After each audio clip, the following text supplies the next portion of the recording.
Welcome back to Biz Asia America. Argentina is introducing two new financial tools to keep the U.S. dollar in the country. They're in addition to the currency exchange restrictions it enforced 2 years ago. In the past, Argentinians have hoarded dollars to hedge against the falling value of their own currency. Joel Richards is live for us in Buenos Aires with the government's bid to harvest dollars circulating outside the system. Joel?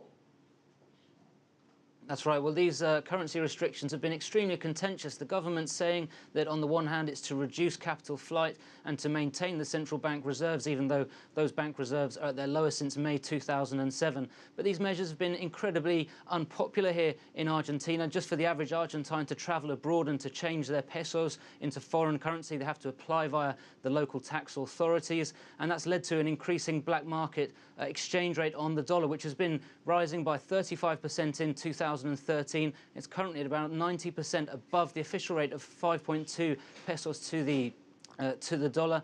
Argentina economy relies heavily on the dollars, and so these restrictions have been felt across the board, but particularly in the real estate market. The US dollar and Argentine soccer star Lionel Messi have something in common that has the government here in near panic. The official exchange rate for US dollars is around 5.2 Argentine pesos per dollar.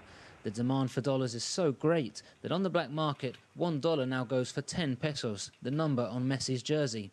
Government capital controls have encouraged black market speculation, creating what the Argentine media is now calling the Messi dollar after it broke through the 10 peso barrier.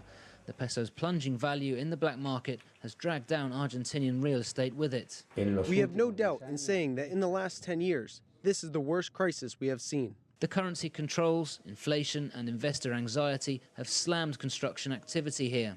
According to the Argentina Real Estate Chamber, the number of Buenos Aires construction permits in the first 3 months of 2013 have tumbled to 49 from 187, a near 74% plunge from the same period last year. This coincided with the dollar's soaring black market value. By government estimates, Argentines have $160 billion in assets in the shadow economy or offshore. Argentina hopes to harvest some of these dollars with two financial instruments that will channel funds into the country's construction and energy sectors. One is a certificate of deposit called a CEDIN, the other a bond called a BADIN, both acronyms based on their Spanish names. If approved by Congress, buying them will be tax-free, provided the purchaser pays in US dollars. In principle, these new measures from the government are positive, given that it shows they have taken notice that the real estate industry is completely deteriorated, just in sale of houses as in construction.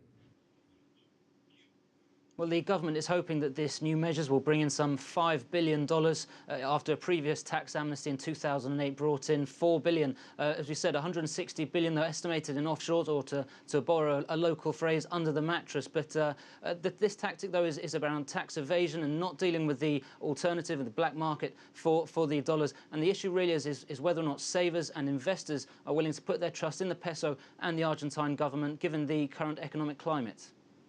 All right. Joel Richards, live for us in Buenos Aires. Thank you very much.